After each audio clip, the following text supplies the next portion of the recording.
Hola a todos, ¿cómo están? Mi nombre es José Camacho, soy psicólogo clínico y el día de hoy por fin doy inaugurado a este proyecto que lo había anunciado hace un par de semanas ya en redes sociales. Pero antes de empezar me gustaría dar las gracias a todos aquellos quienes comentaron, preguntaron y llegaron a sugerir ya sean textos o películas. Tengan por seguro que pronto iré explorando sus recomendaciones y en algún momento hablaré de ellas.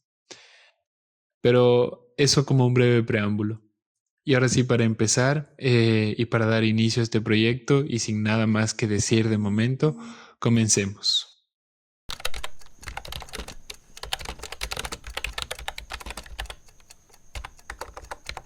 Bueno, me gustaría iniciar este proyecto con una lectura que al menos para mí ofrece una visión general de lo que fue el psicoanálisis, pero no es una visión para nada simplista. De hecho, en alguna medida articula lo que había sido hasta ese momento la construcción de la teoría y la práctica psicoanalítica y cómo su fundador se vio involucrado en esta construcción.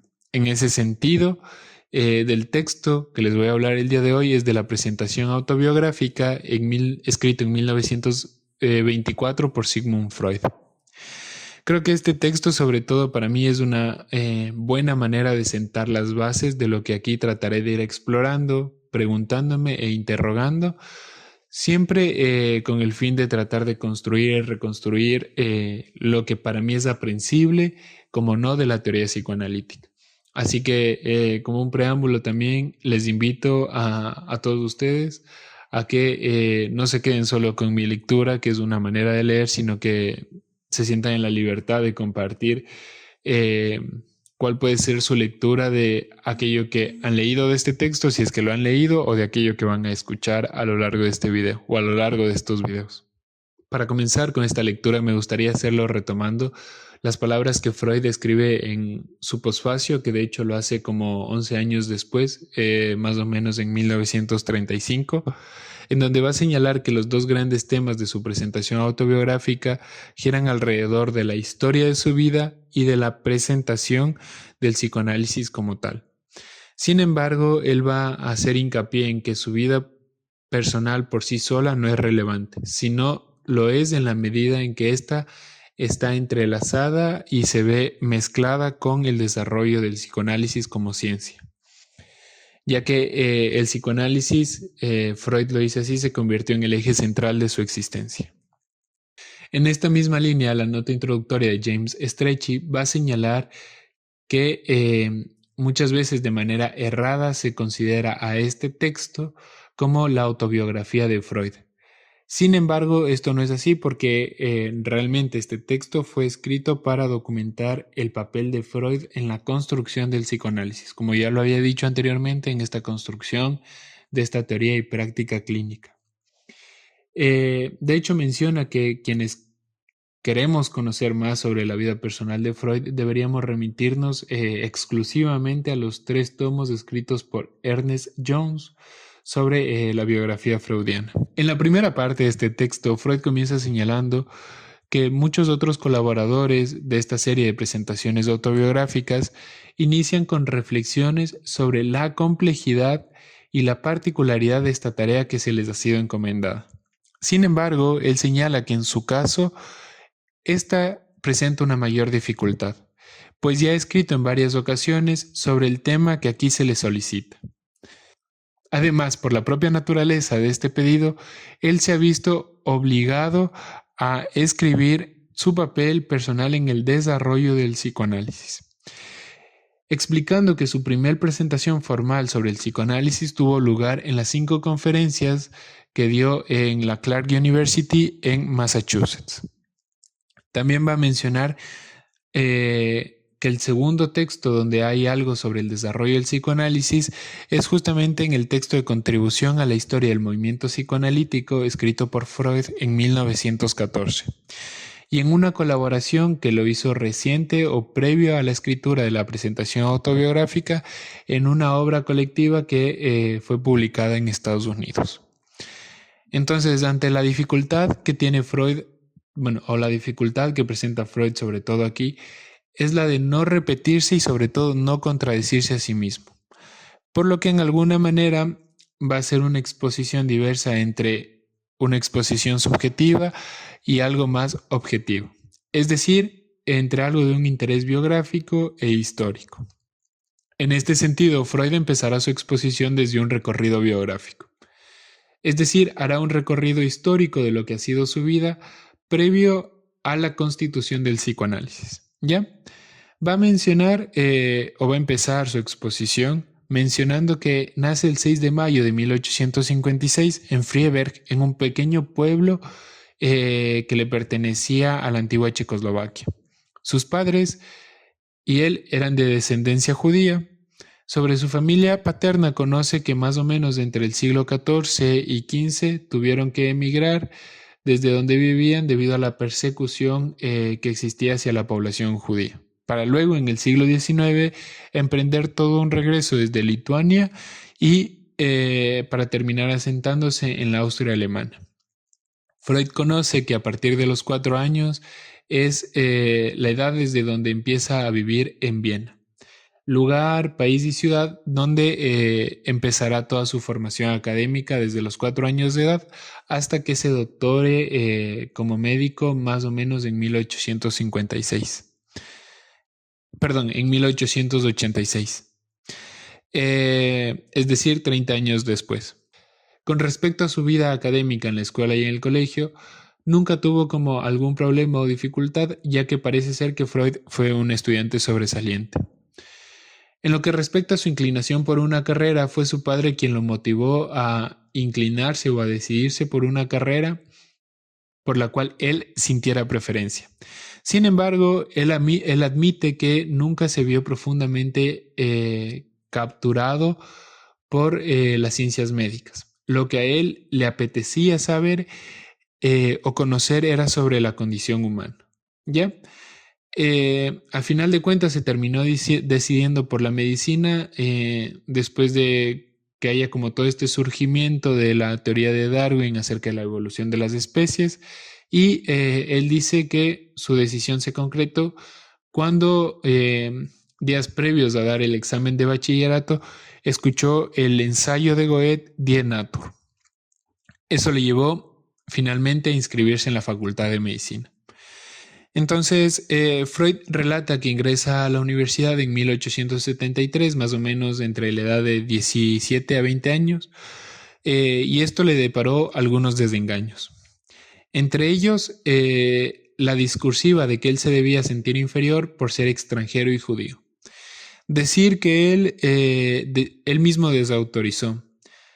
Sin embargo, menciona y subraya que todas estas experiencias tempranas de desencuentro con el espacio universitario lo llevaron ya a familiarizarse con la posición que él tomará y en la posición en la cual él se afirmará a posterior, que es el lugar de ser y ocupar este puesto de la oposición, de ser el opuesto.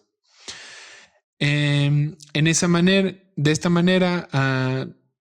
años después encontrará cierto sosiego y satisfacción cuando empieza a trabajar en el laboratorio de fisiología de Ernst Bruck. Allí él se va a encargar de estudiar, de hacer un estudio histológico del sistema nervioso. Entre 1876 y 1882 él va a trabajar en este instituto, donde prácticamente volvió a ser notable para él su escaso interés por las ciencias médicas, con excepción de la psiquiatría, que era una ciencia dentro de la medicina que le llamaba la atención. Supongo yo que era por este apetito que él tenía de saber sobre la condición humana. Finalmente, Freud se doctora en 1881. Dice él que lo hace con bastante demora porque por este desinterés que tiene, él menciona que fue muy negligente con sus estudios dentro de la medicina. Entonces es debido a eso que hay cierta demora en el hecho de obtener su doctorado, más que su doctorado, perdón, su grado de médico en 1851. El giro sobrevino un año después, es decir, en 1882, cuando abandona el laboratorio de fisiología e ingresa como aspirante al Hospital General, donde tiempo después lo van a promover como médico interno. Y también empieza a formar parte del Instituto de Anatomía del Cerebro.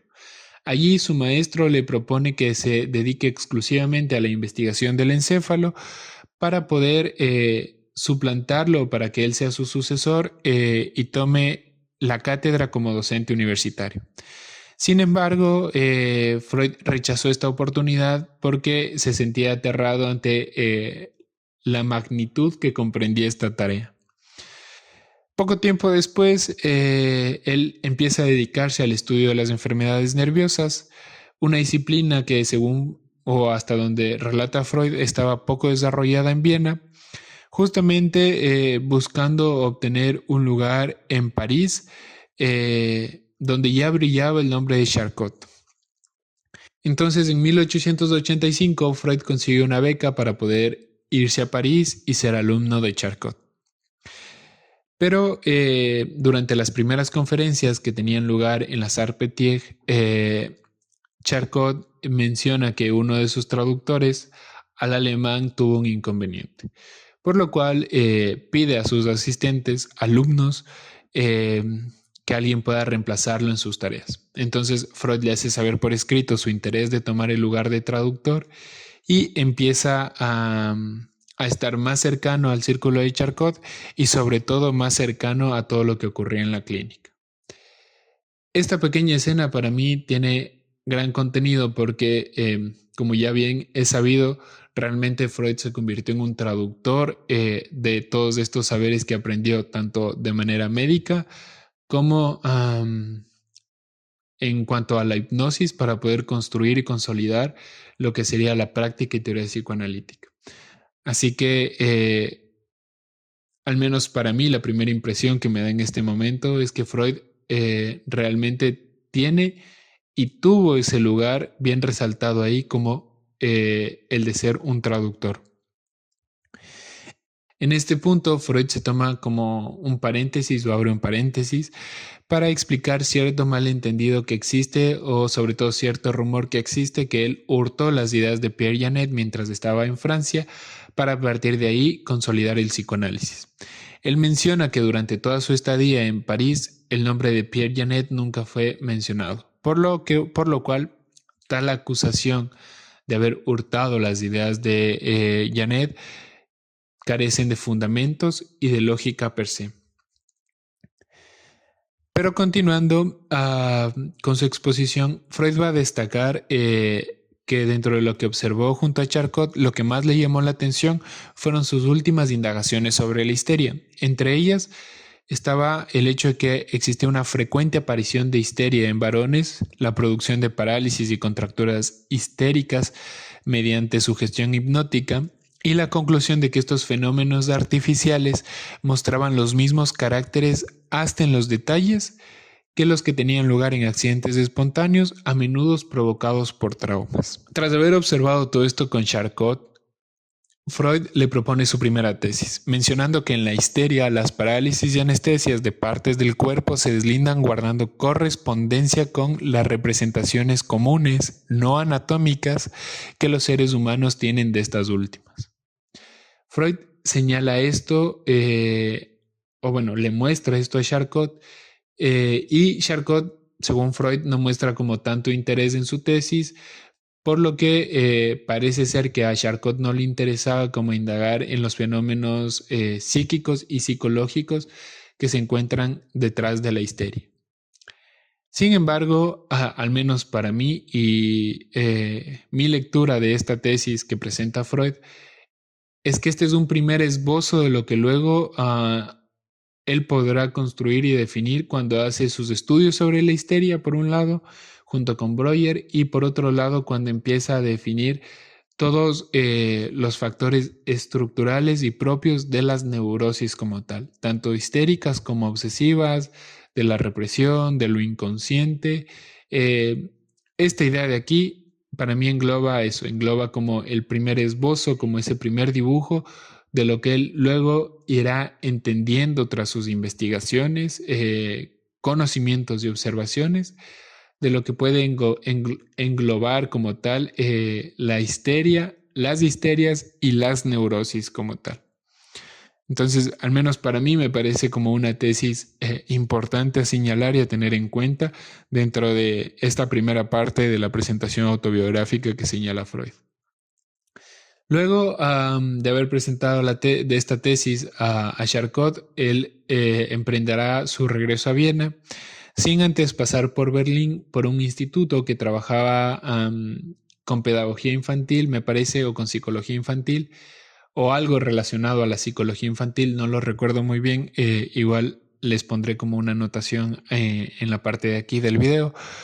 Pero antes de regresar a Viena, en este instituto, publica algunos trabajos de mayor alcance sobre las parálisis encefálicas unilaterales y bilaterales en niños. Finalmente, en el otoño de 1886, Freud se instala en Viena y ahí va a contraer matrimonio, con su prometida que lo había estado esperando por 4 años.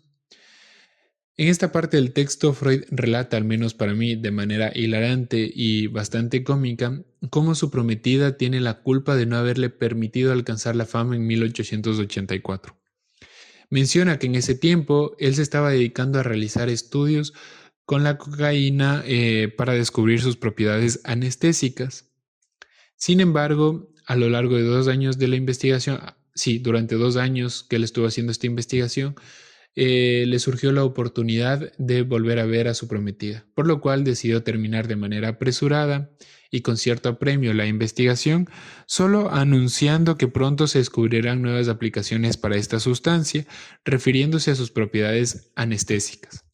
De estas investigaciones habían tenido conocimiento 2 colegas de él, uno de ellos llamado Kohler, a quien se le va a atribuir con derecho como el descubridor de la anestesia local mediante la cocaína, ya que después de haber tenido comunicación con Freud sobre los usos de la cocaína y sus aplicaciones, Kohler había hecho como una investigación con animales donde se reafirmaba su uso como anestesia local para cirugías menores. Me parece que para cirugías de carácter oftalmológico, si no estoy mal.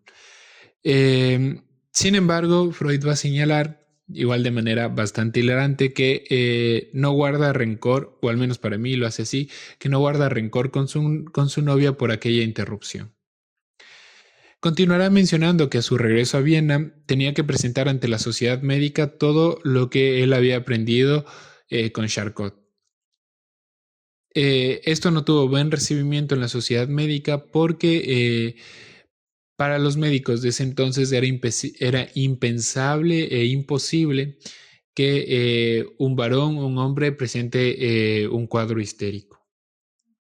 Sin embargo, él logró conseguir un caso, el cual lo presentó frente a esta asociación, pero a pesar de eso no tuvo la aprobación de las grandes autoridades de la Sociedad de Medicina, por lo cual él reafirmó su lugar de oposición y terminó retirándose de la vida académica y de la Sociedad de Medicina como tal.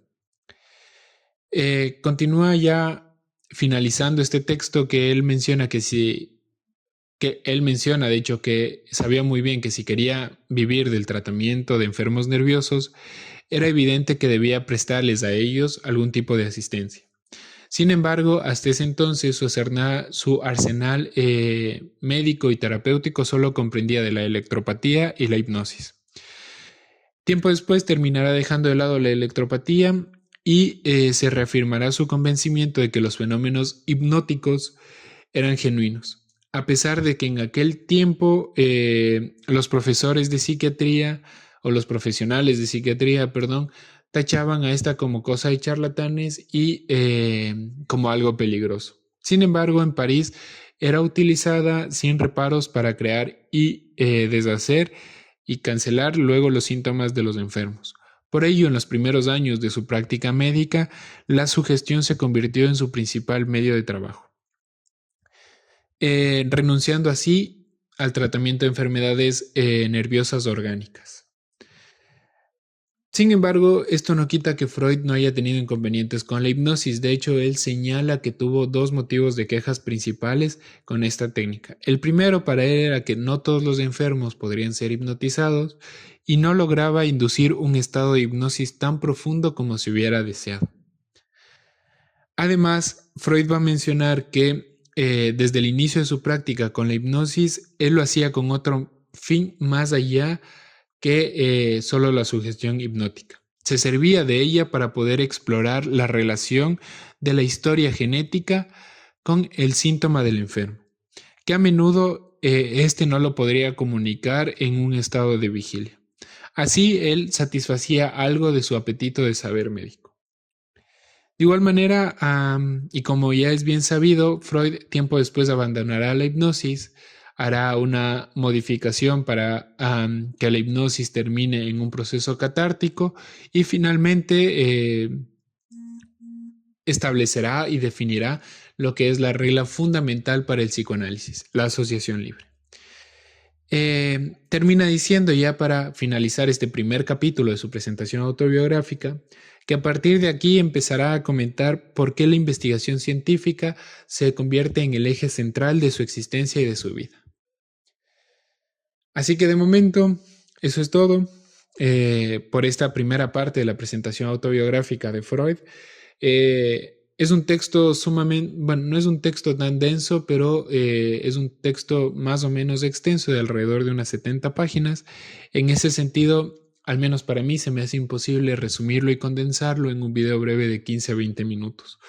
Por lo cual he preferido hacerlo por partes, así que nos veremos en la segunda parte de este video, donde esperaré seguir trazando cómo Freud fue justamente haciendo esto último que mencionaba, dejando a un lado la hipnosis, añadiéndole este componente de lo catártico para finalmente establecer a la asociación libre y al tratamiento. Sí, a la asociación libre como eje central del tratamiento psicoanalítico y de un tratamiento y un trabajo analítico como tal.